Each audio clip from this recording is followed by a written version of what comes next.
Bien, capítulo 6 entonces del libro del profeta Zacarías. En el capítulo 1 al capítulo 8, el profeta Zacarías describía de distintas formas, por medio de 8 visiones, que la ciudad de Jerusalén, el templo y el pueblo en general van a ser reconstruidos otra vez después de haber pasado por este periodo traumático de 70 años en Babilonia.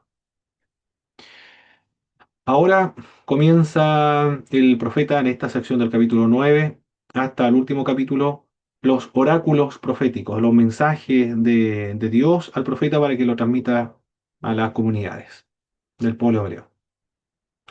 Aquí aparecen varios personajes que aparecen que figuran en la narración. El profeta se le ordena que acuda a la casa de Heldai, Tobías y Jedaías en Babilonia, y con el oro y la plata que ellos le entregarían tendrían que hacerse una corona para la cabeza del sumo sacerdote Josué. Eso dice el verso 10 y el verso 11.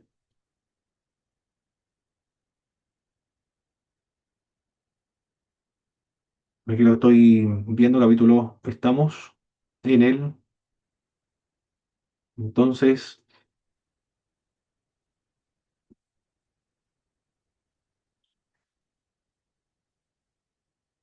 en el verso, vamos, aquí estoy, quiero ver bien, capítulo 6, me fui mucho adelante. Capítulo 6 del, del verso 10 al verso 11. Toma de los cautivos de Heldai a Tobías, a Gedaías, los cuales volvieron de Babilonia, e irás tú en aquel día y entrarás en casa de Josías, hijo de Sofonías. Tomarás pues plata, oro, y harás coronas, y pondrás en la cabeza del sumo sacerdote Josué, hijo de Josadac. Aquí nos encontramos ante algo muy atípico en la historia del pueblo hebreo, que es de coronar a un sumo sacerdote. Lo que normalmente son coronados son los reyes, pero debería ser Zorobabel entonces en ese sentido, porque Zorobabel es la autoridad política descendiente de David, pero un sacerdote descendiente de Aarón que sea coronado como rey, la corona es un símbolo de rey, no se entiende.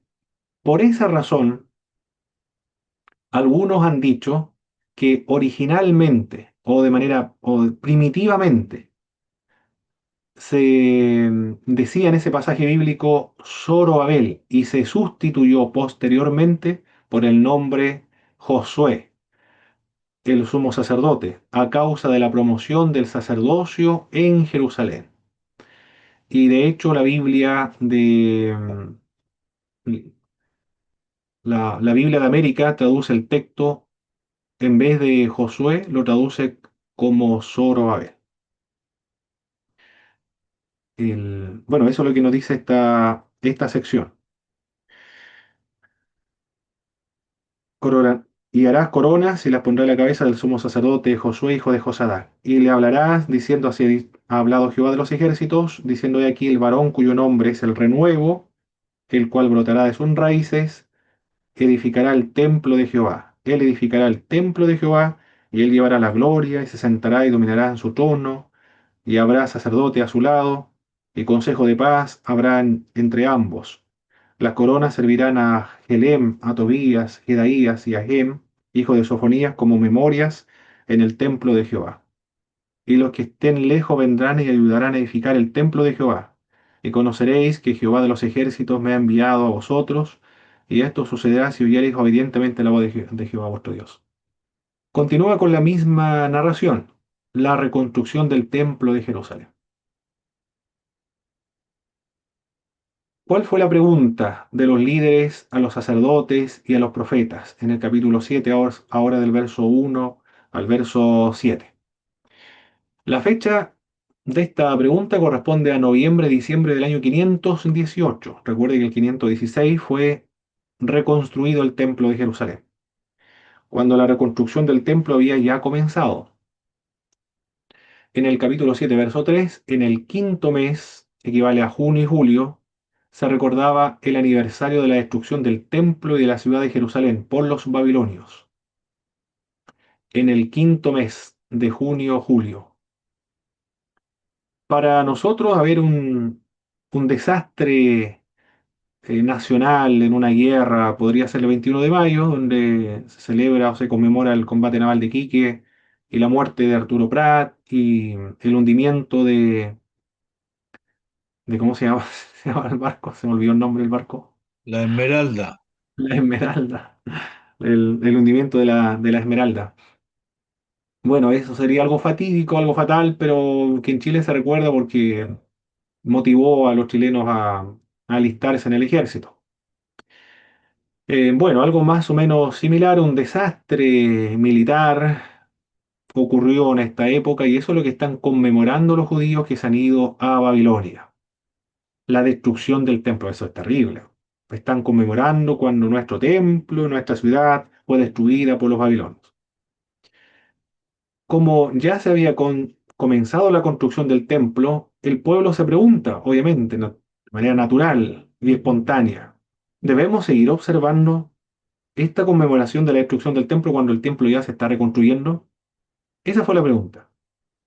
El pueblo pregunta si es necesario continuar con la práctica del luto y el ayuno, porque el luto y el ayuno es símbolo o una práctica eh, para experimentar el dolor, el sufrimiento y llorar con la destrucción del templo de Jerusalén.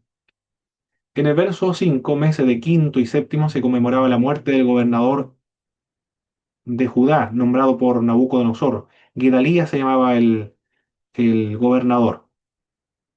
También se conmemoraba la muerte de ese gobernador entonces. Cuando se estudian los libros históricos, primera, segunda de Reyes, y también el profeta Jeremías, Jerusalén cayó el 586, se llevaron a la aristocracia, las personas más importantes, pero a Jeremías no se lo llevaron porque los babilonios lo consideraron como un aliado político, porque ellos saben que allá en Jerusalén, los babilonios, saben que Jeremías está permanentemente hablándole y motivando a los judíos que se entreguen a Babilonia, que no resistan a Nabucodonosor, que se sometan al yugo de Babilonia, que vayan y lleguen a Babilonia, construyan casas, comiencen a, a comerciar, a negociar con todos los pueblos en Babilonia. Por lo tanto, lo ven como un aliado político y de hecho los judíos que se encuentran en Jerusalén lo consideran como una persona sediciosa, un conspirador, una persona que está desmotivando a luchar contra los babilonios y está fomentando el perder la independencia política. Lo consideran como un traidor realmente, pero nadie se atreve bueno, lo intentaron matar, pero el rey los protege y goza por lo menos de la protección del rey, quizá lo consideraba como un mensajero de Dios realmente.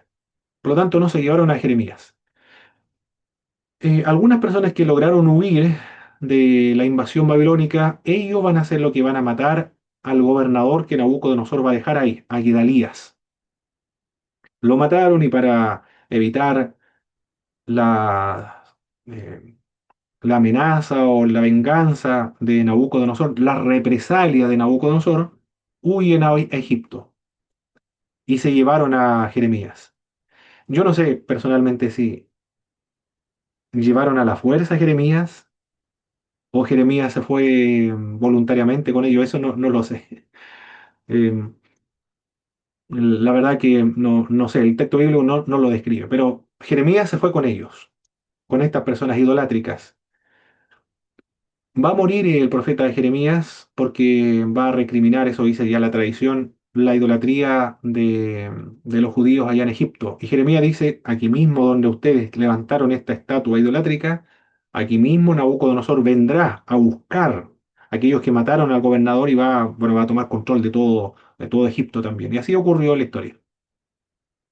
Conmemoran entonces dos eventos, los judíos, la destrucción de Jerusalén y la destrucción del templo y la muerte del gobernador Gidalías. Y ellos preguntan, ¿debemos seguir observando, conmemorando estos eventos históricos cuando ya se está reconstruyendo el templo de Jerusalén? Y el profeta le responde según el mensaje que Dios le da, por medio de este oráculo profético. Le recuerda que sus antepasados, cuando celebraban sus ayunos y fiestas, no lo hacían para el Señor. Eso le recuerda en el verso 5, el verso 7. Era una especie de ritual nada más, un ritual religioso, pero que no lo hacían con el corazón. Aquí estamos viendo, mis hermanos, que a Dios se le sirve de corazón, con sinceridad, con fervor, ¿ah? No basta el servirle de mala gana, regañadiente, obligado, sino con, con una pasión con alegría. Se sirve de esa manera al Señor, con sinceridad, con alegría, de buena voluntad, con una motivación personal, con disciplina. Bueno, la disciplina, hayan buenas deseos, si está cansado o no está cansado, no importa eso, la disciplina se lleva a cabo igual. Como los deportistas de alto rendimiento tienen que entrenar 5 horas diarias, dormir bien, comer bien, alimentarse bien, no pueden salir a fiestas, no pueden tomar bebida, es decir, una dieta muy rigurosa, un descanso muy riguroso y prolongado en el tiempo, todo el tiempo en que ellos estén compitiendo en alta competición. Bueno, con respecto a las disciplinas espirituales, exactamente lo mismo. Tenga deseos o no tenga deseos de servir al Señor, de ir al templo, no importa. Acá nos está diciendo que se le debe agregar el otro componente de la sinceridad, de la pasión, del fervor y la alegría del servicio. Y sentir la satisfacción de- del servicio a Dios con esa alegría, una buena disposición. Los hebreos antiguamente no lo hacían para el Señor, sino que era una especie de ritual religioso nada más. Sus antepasados no hicieron justicia, no practicaron el amor, la compasión, oprimían a las viudas, a los huérfanos, a los extranjeros y a los pobres. Eso ya lo hemos visto en los profetas de Oseas, el profeta Miqueas, el profeta Amós. Ya ellos han hablado, el profeta Jeremías, el profeta Isaías, han hablado de los pecados del pueblo de Israel. El profeta Ezequiel también ha hablado de los pecados del pueblo. Aquí lo está recordando el profeta Zacarías. Por lo tanto, ahora el profeta Zacarías, en base a esta pregunta que le plantearon las autoridades y los ancianos del pueblo, le dice que ellos no vivan, ni practiquen, ni sigan el ejemplo de sus antepasados, porque por la obstinación de los antepasados, de los antiguos, el Señor tuvo que castigarlo durante 70 años. Ya contamos el tiempo del año 605 hasta el 586, son 67 años, pero se redondea la cifra a 70. Fueron dispersados. Ustedes no se comporten como lo hicieron sus antepasados. Eso fue la respuesta que Dios le dio a, a los ancianos. En el capítulo 8 vamos a listar, por favor, mis queridos hermanos, los atributos que nosotros podemos ver de Dios en esta sección. Capítulo 8, verso del 1 hasta el... ¿Hasta qué verso? Hasta el verso 17. Bueno, no tan allá. Hasta el verso 10 vamos a, no a leer, sino simplemente vamos a determinar los atributos de Dios. Usted me lo va a mencionar juntamente con el versículo bíblico al lado. Atributos de Dios. ¿Cuáles son estos atributos de Dios que vemos en el capítulo 8, verso del 1 al verso 10?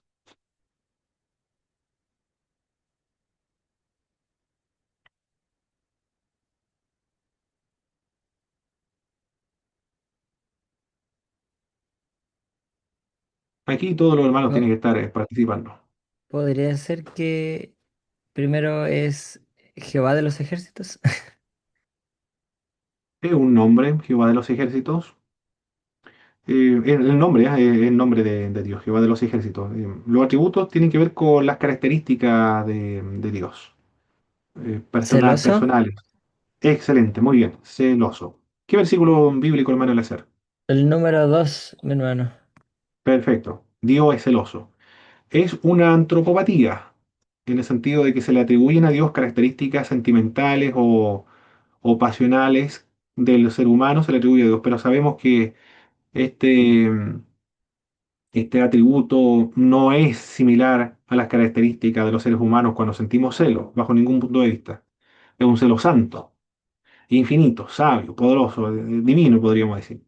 ¿Qué otro atributo, mis Bien, hermanos, aparte de... al, Al ladito sale ira también. Hablando igual de la antropopatía, aparece ira.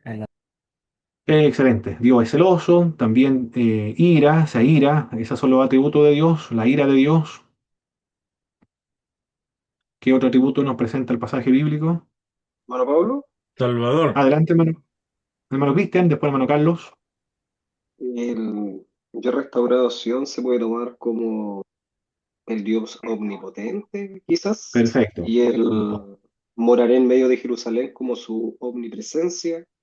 Excelente, muy bien. Omnipotente, primero verso.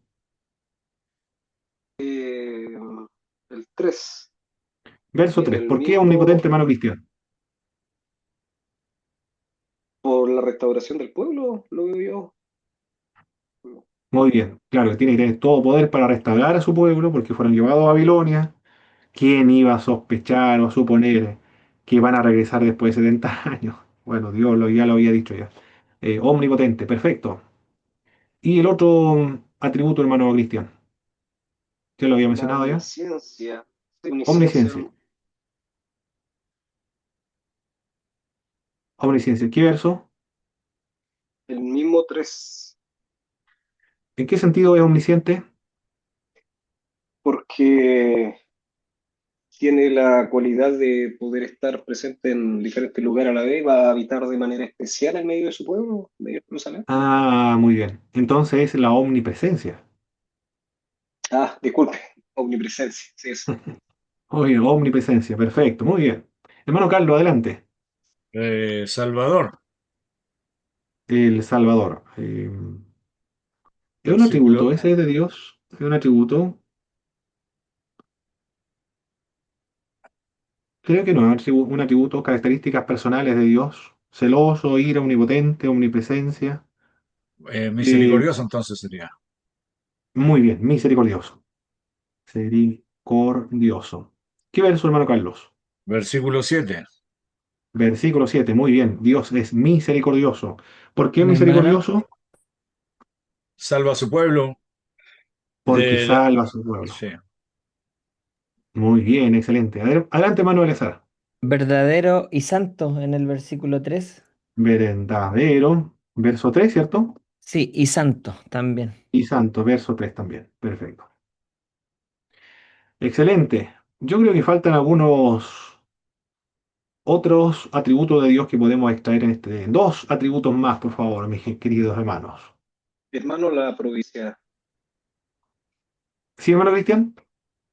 Yo veo la providencia, hermano, en el verso entre el 7 y el 8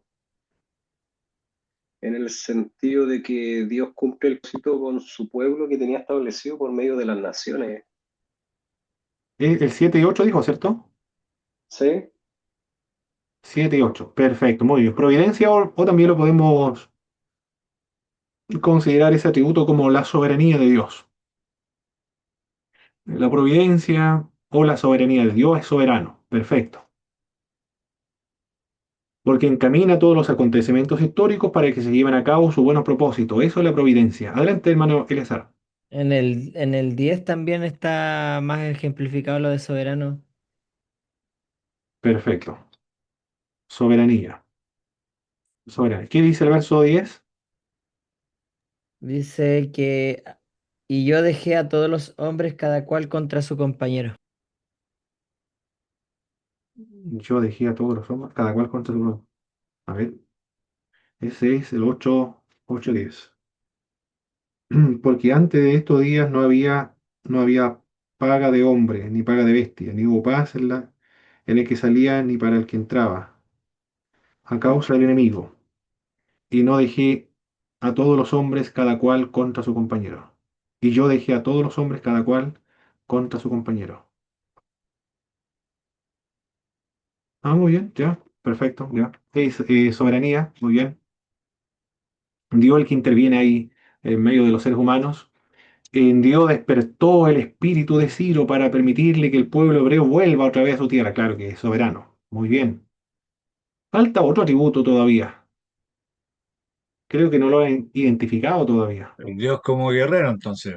En Jehová de los ejércitos.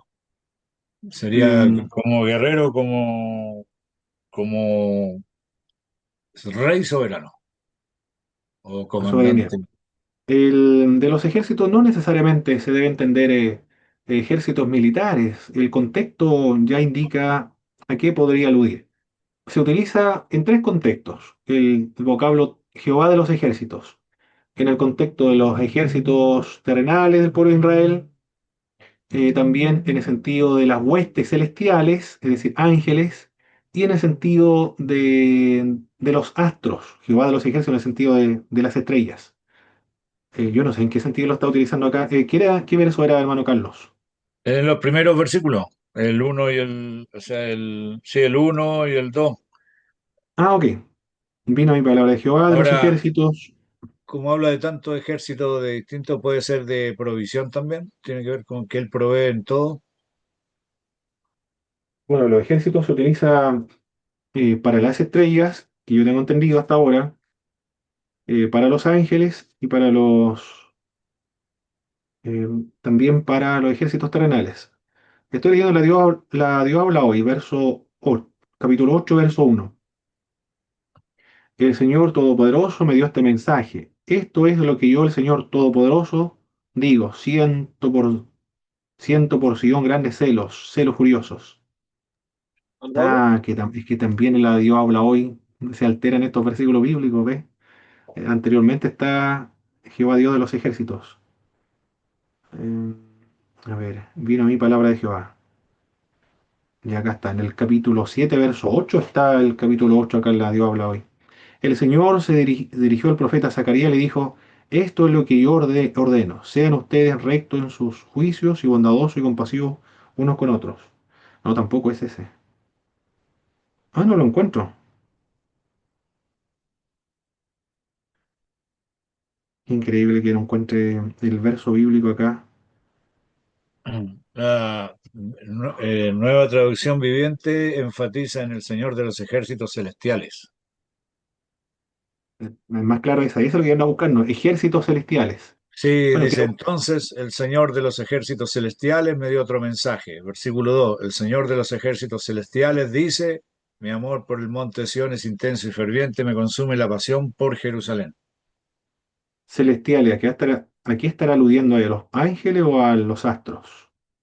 Esa es la pregunta que tenemos ahí. Estamos en el 8. A ver, palabra de Dios para todos.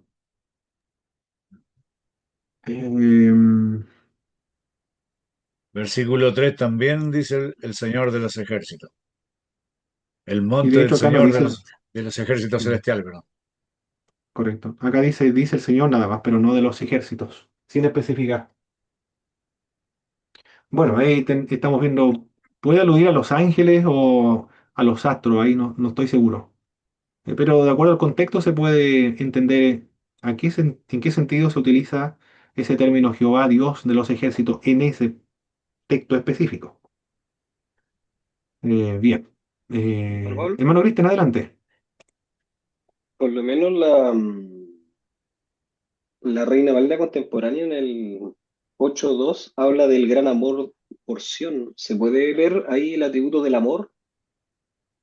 Perfecto, muy bien. ¿Qué verso es? Verso 2, ¿no? Sí. Perfecto, muy bien. Está Y lo ahí, el otro, mi amor de hermano, Dios. en relación a lo que es la omnisciencia, en declararle lo que iba a pasar con ellos, ¿se puede tomar de ese punto? Por supuesto que dice, omnisciencia. Omnisciencia. ¿Qué verso, hermano Cristian? Eh, el 4 y 5 no sé, pues yo tengo la traducción lenguaje actual, dice, en las calles de Jerusalén jugarán los niños y las niñas y descansarán los ancianos y las ancianas apoyándose en sus bastones. Eh, yo soy el Dios de Israel y juro que así será. Le está hablando a futuro. Perfecto, muy bien. Omnisciencia se denomina eso.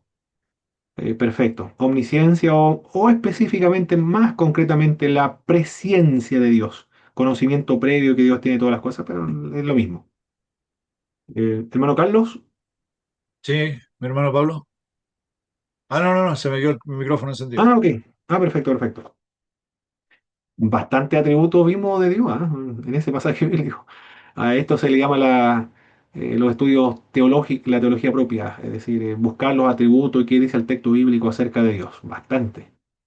Aquí tiene para un sermón. ¿Qué dice el profeta Zacarías capítulo 8 acerca de Dios? Dios es celoso, Dios tiene ira, Dios es omnipotente, Dios es omnipresente, Dios es misericordioso, es verdadero, es santo también, es providente, es soberano, es amor, tiene amor por su pueblo, es omnisciente también. Da a conocer lo que va a acontecer en los tiempos futuros. Excelente. Eso es lo que nos dice el capítulo 8 entonces acerca de nuestro Dios. O sea, puede aprender bastante de Dios, ¿ah? Según lo que nos dice la Sagrada Escritura. Bien, ¿qué pide el Señor en el capítulo 8 al final del capítulo 8? Esfuércense vuestras manos, los que oís en estos días estas palabras de la boca de los profetas, desde el día en que se echó el cimiento de la casa de Jehová de los ejércitos para edificar el templo. Está alentando Dios a la reconstrucción del templo, porque antes de estos días no ha habido paga de hombre, ni paga de bestia, ni hubo paz el que salía, ni para el que entraba a causa del enemigo. Yo dejé a todo hombre cada cual contra su compañero, más ahora no lo haré con el remanente de este pueblo. No temáis, más esfuércense vuestras manos. Hablad verdad cada cual con su prójimo. Juzgad según la verdad. Y lo conducente a la paz en vuestras puertas. Y ninguno de vosotros piense mal en su corazón contra su prójimo, ni améis el juramento falso, porque todas estas cosas que aborrezco son aborrecibles de parte del Señor. Bueno, eso es lo que dice el Señor en esta última sección. Le está animando de que construyan el templo de Jerusalén. Recuerde que los profetas Ageo y profeta Zacarías son profetas que Dios levantó para animar al pueblo para la reconstrucción del templo de Jerusalén que estaba botado. Bien, mensajes mesiánicos en el capítulo 9 ahora del profeta Zacarías. Los enemigos de Israel serán castigados, capítulo 9, del 1 al verso 8. Hamat, de uno de ellos, de lo que serán castigados, es una importante población al norte de Siria, en el verso 1. Tiro y Sidón son dos importantes ciudades fenicias en la costa del mar Mediterráneo, verso 2. Los jebuseos fueron los antiguos habitantes de Jerusalén, que fueron integrados al pueblo en la época de David. Hamat, Tiro, Sidón, Ascalón, Gaza, Ecrón, Asdod, los filisteos. Ascalón, Gaza, Ecrón, todos esos son de Filistea, son ciudades de los filisteos. Esos son los enemigos del pueblo de Dios que van a ser castigados. Y ahora se menciona las características o las cualidades personales de el Mesías que vendrá. ¿Cuáles son estas características personales? Lo menciona el verso 9 al el verso 10. Por favor, mis queridos hermanos, si alguien puede leer esa porción bíblica del capítulo 9, verso 9 al 10. Versículo 9 dice, alégrate, alégrate mucho, hija de Sión. Da voces de júbilo, hija de Jerusalén. He aquí tu rey vendrá a ti, justo y salvador, humilde y cabalgando sobre un asno, sobre un pollino, hijo de asna. Y versículo 10 también. Sí, también, por favor, hermano Y Carlos. de, y de Efraín destruiré los carros y los caballos de Jerusalén, y los arcos de guerra serán quebrados, y hablará paz a las naciones, y su señorío será de mar a mar, y desde el río hasta los fines de la tierra. Perfecto, muy bien. Su dominio será de mar a mar hasta los confines de la tierra. Bien. Ahí tenemos las cualidades del Mesías entonces. Es un rey, es justo, salvador de su pueblo, humilde, trae la paz y su dominio es universal. Aquí esta sección bíblica se interpreta de acuerdo a la comprensión escatológica que tenga cada uno de los intérpretes. Vamos a ser honestos en ese sentido, porque si lo interpreta un amilenialista, este pasaje bíblico se aplica a la iglesia y ya lo estamos viviendo ya. Si lo interpreta un premilenialista, esto se va a cumplir durante el periodo del milenio. Y Bueno, un postmilenialista también. El Cristo viene después del milenio. Este es un periodo de paz donde después Cristo vendrá a recibir el reino que la iglesia, su pueblo, le preparó a él. Este pasaje bíblico entonces, así es. Se interpreta según la escuela escatológica de cada uno del intérprete. ¿Y cómo lo interpretaron los judíos? También de acuerdo a su propia escuela de interpretación.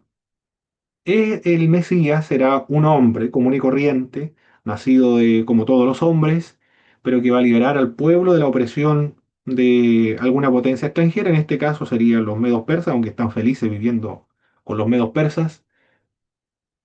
O después, la época del Imperio Romano, perdón, de los griegos primero, en la época de, ¿cómo se llamaba este que profanó el templo de Jerusalén? Antíoco Epífanes. Y en la época de Roma lo interpretaron también como una liberación de este Mesías que vendrá a liberar de la opresión del Imperio Romano. También ellos lo veían de acuerdo al contexto histórico, de acuerdo a la situación política en la cual se encontraban y de acuerdo a la escuela teológica que cada uno de los judíos también tenía, porque no todos creían exactamente lo mismo con respecto al Mesías. Los fariseos creían una cosa, también estaban los esenios creían otra cosa con respecto al Mesías. Cuando se analizan algunos pasajes escatológicos, es normal la diversidad de interpretaciones, tanto judíos como cristianos. No hay que escandalizarse por eso. Ninguna de las interpretaciones es herética o malintencionada o antibíblica, porque es un fenómeno natural de la interpretación escatológica. Estamos pisando una arena muy inestable. Por eso que se debe tener paciencia y comprensión con otros hermanos que no opinen exactamente lo mismo en temas escatológicos. Si alguien es antitrinitario, ahí sí, por supuesto, ahí ya eso, eso no se puede aceptar. Si alguien dice que Cristo no es Dios, no, eso ya es una herejía. Eso se condena como herejía. Pero cuando hablamos de premilenialismo, postmilenialismo, eh, premilenialismo dispensacionalista, premilenialismo histórico, no estamos hablando de herejía, sino de posiciones escatológicas legítimas. No sé si quiere decir algo, hermano Carlos. Sí, aquí nos damos cuenta que antiguamente, como usted mencionó en la clase anterior, los hermanos no escudriñaban bien la escritura, porque usted dijo que muchos pensaban que pollino era de un pollito chico, pero Sí, acá está la respuesta. Acá está la respuesta que es lo que era un pollino, en este versículo que exactamente, leímos. sí. Exactamente, sí. Fue más gracioso, sí, eso de un hermano. Me lo contó un pastor de Victoria. Él lo escuchó en una predicación, en una iglesia del campo. El hermano decía, ¿cómo han cambiado las cosas, hermanos? Antes era todo diferente. Imagínese usted que nuestro Señor entró montado en un pollino y ahora, decía el predicador, y ahora los pollinos son así, una cochinadita, decía. Pero fue muy gracioso. Él se imaginaba realmente que eran pollo. Bueno, los mensajes mesiánicos, el cuidado del Señor por Judá. Le dará buenas cosechas. Miren cómo terminan los profetas, siempre eh, con seguridad, con restauración, con consuelo, con ánimo. Siempre termina con una bendición final, ¿ah? Todos los profetas son así. Le dará buenas cosechas al pueblo. Los va a proteger también. Estará con ellos en la guerra. Los hará volver tanto a Judá como a José, es decir, a Israel del norte. Específicamente, mis hermanos, cuando hablamos de Israel del norte, no se debe interpretar literalmente, porque sabemos que Israel desapareció el año 722 por los asirios. Se mezclaron con personas diversas de las provincias de Babilonia y trajeron también de otras provincias, de otros pueblos a Samaria, por eso que están mezclados. Por lo tanto, los israelitas fueron difuminados en la mezcla con otras naciones y perdieron su identidad religiosa, su identidad étnica, su identidad nacional. Se perdieron. Esta promesa del profeta Zacarías cuando dice, haré volver a Judá y a José, refiriéndose a Israel, se debe entender en un sentido no étnico, no político, sino en un sentido teológico, para referirse a todo el pueblo de Dios. Porque el término Israel, después de la destrucción de Israel del norte, cuando se aplica, se debe aplicar a los judíos, al pueblo de Dios. Eso es lo que hay que explicarlo, es un poco, para que se entienda. Sus enemigos serán destruidos. Capítulo 11, verso del 1 al verso 3. Este himno contiene un mensaje contra los pastores. ¿Quiénes son los pastores? Inmediatamente nuestra mente se va a los pastores de hoy de nuestras iglesias, que están predicando en los púlpitos cada día domingo. Aquí nosotros lo que tenemos que hacer es un ejercicio de ir a aquella época y entender qué significaba pastores en esa época, en el siglo, aquí estamos en el siglo sexto antes de Jesucristo, del mismo modo como en el siglo primero. Los pastores se refieren, en un sentido simbólico, a las autoridades políticas, tanto de Israel como de otras naciones. Acá se utiliza el término pastores para referirse a los enemigos poderosos de Israel, simbolizados en los cedros del Líbano. Ahí tenemos una imagen de un cedro que encontré en internet. Yo no sé si específicamente tendría que, pero traté de buscar los cedros del Líbano, porque eso sí, el árbol sería semejante. Y las encinas de Bazán, también esa es una encina. Todas las encinas son casi iguales. Son simbólicos para referirse a los poderosos enemigos del pueblo hebreo y la espesura del Jordán. Eso es lo que quiere decir este himno entonces, un mensaje contra los líderes poderosos, los enemigos, las naciones enemigas del pueblo de Israel, van a ser castigados. Hay más mensajes de mesiánicos para el pueblo de Dios. Quiero ver la hora, mi hermano, para no... Ah, estamos bien en la hora, perfecto.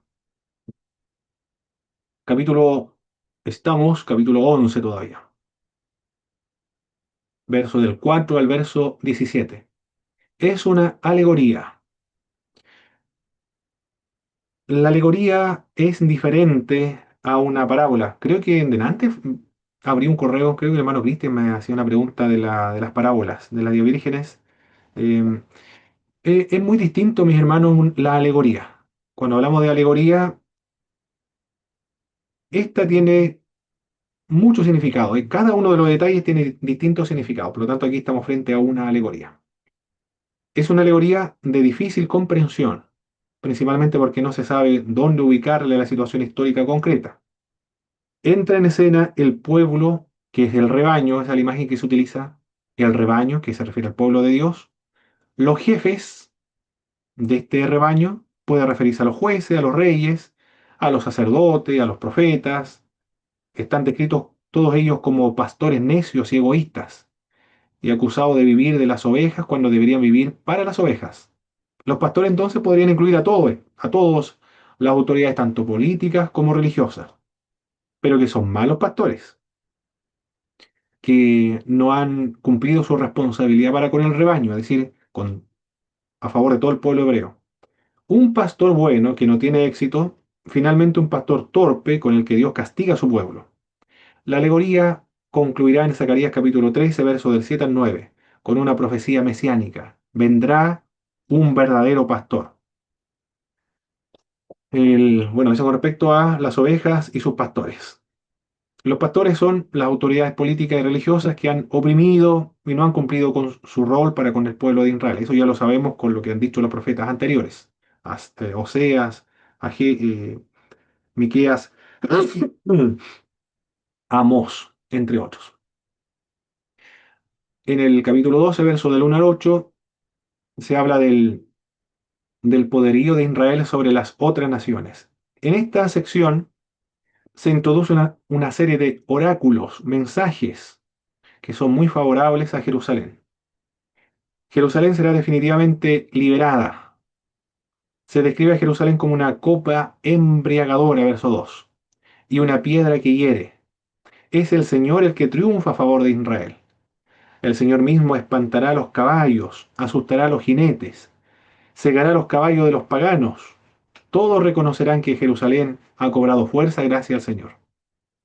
En el capítulo 12, verso del 1 al verso 8, por medio de estas figuras, describe la liberación política del pueblo de Dios. Bueno, y de hecho ya está ocurriendo. Han regresado un buen contingente de Babilonia por medio de Ciro el Medo-Persa, quien Dios ha despertado el espíritu para cumplir la profecía que Dios había anteriormente señalado por medio del profeta Jeremías. En el capítulo 12, verso del 9 hasta el capítulo 13, verso 9, ya no es una liberación política la cual está describiendo el profeta Zacarías, sino que se refiere a una liberación espiritual. Al que traspasaron, se menciona en este pasaje bíblico, hace alusión a algún rey que traspasaron, o tal vez algún profeta que fue asesinado por el pueblo. No hay ninguna información concreta sobre este asunto. ¿A quién traspasaron? Pero a alguien tuvieron que haber asesinado, o a un rey, probablemente los babilonios contra un rey. No hay precisión acerca de a quién traspasaron en esa época y a la cual está aludiendo el profeta Zacarías. Algunos lo relacionan con el pastor del capítulo 11, ese pastor fue traspasado. Otros hablan acerca del que fue traspasado y lo identifican con el siervo sufriente del profeta Isaías. El pueblo hebreo interpreta al siervo sufriente como refiriéndose al pueblo de Israel. Para el Nuevo Testamento, ese pastor que fue traspasado no hay ninguna duda. Se refiere a Jesucristo, obviamente. Y se aplica a Jesús de Nazaret, de hecho. Bien, habla acerca de una liberación espiritual. El pueblo se va a arrepentir, el pueblo va a ser restaurado. La última porción quedó por analizar aquí. Esta es.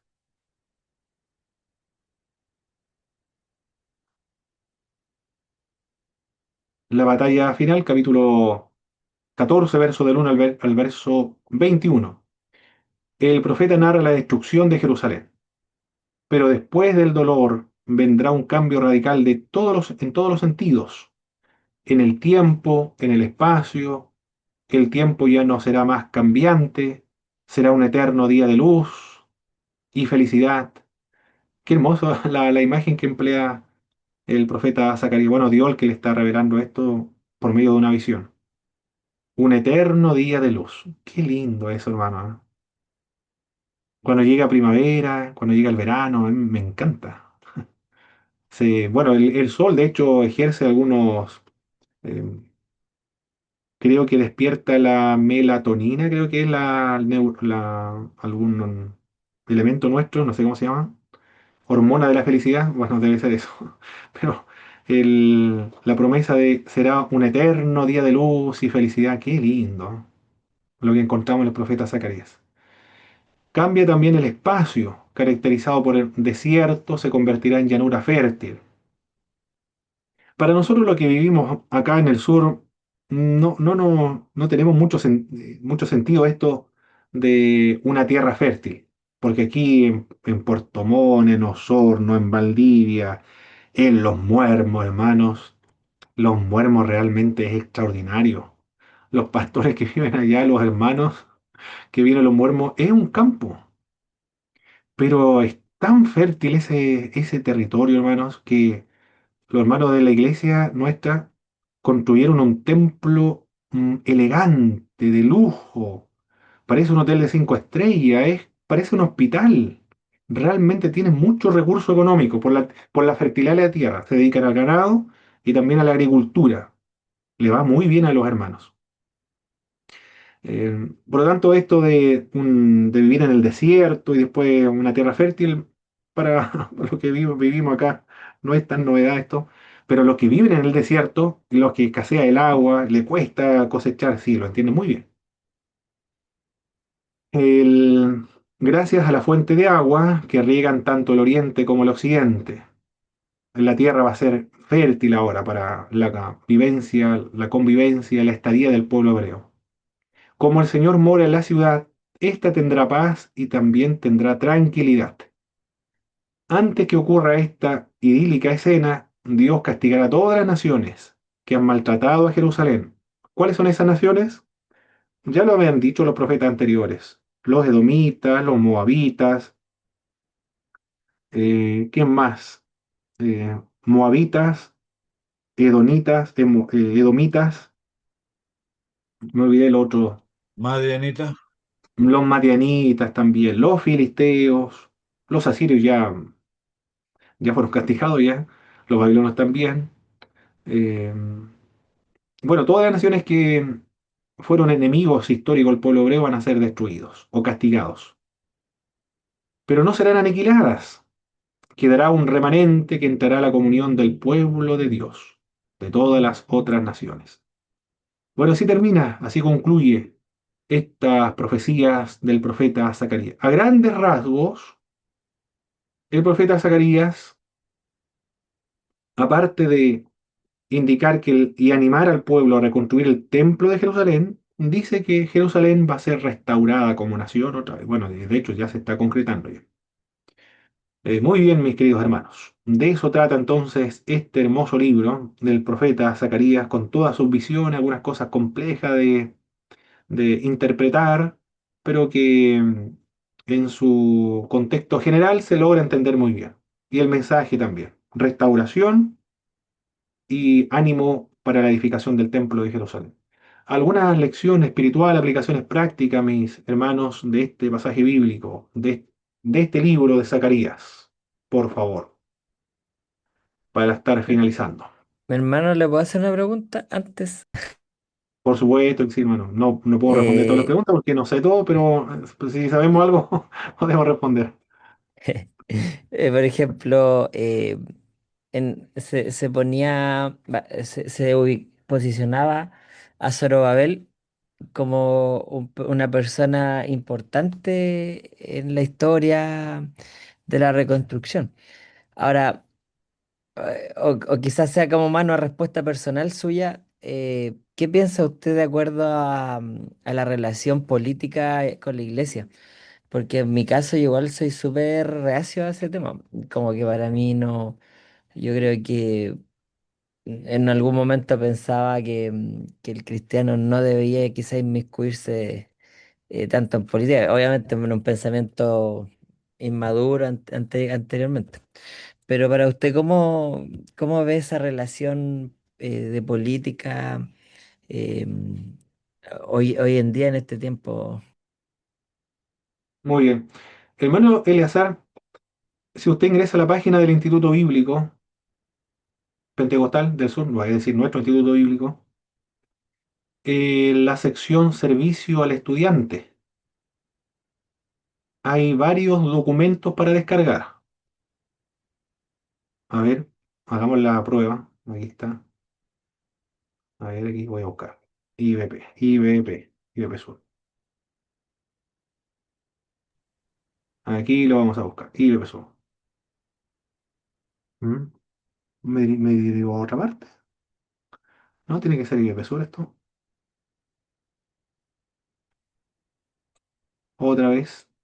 A mí no me carga, mi hermano. ¿Por qué no me carga? A mí tampoco no me está cargando.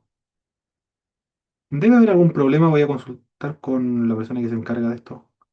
Pinche aquí, por favor. Si la página no automáticamente redirect. Hay un problema, no sé aquí. ¿Qué puede pasar? Ah, bueno, pinché ahí lo que me estaba diciendo. Bueno, aquí ahora sí ingresé. Ya. Para todos los hermanos también que están viendo y que van a ver en el futuro esta grabación. Eh,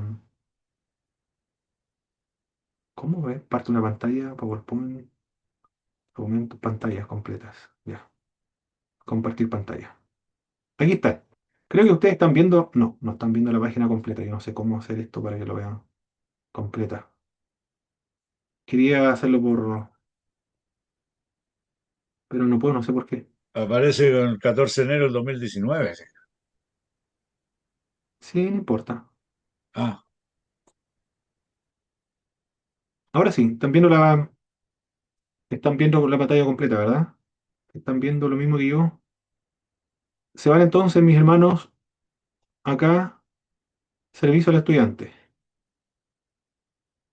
Y en servicio al estudiante hay varios trabajos: manual de predicación evangélica, criterios adoptados para el reconocimiento del canon del Nuevo Testamento, fruto del Espíritu, una pequeña artículo. Y hermano Eleazar, usted pincha acá, participación política de los cristianos evangélicos, y ahí va a encontrar mi trabajo de investigación. Yo creo que ahí yo podría responderle más completamente en este libro.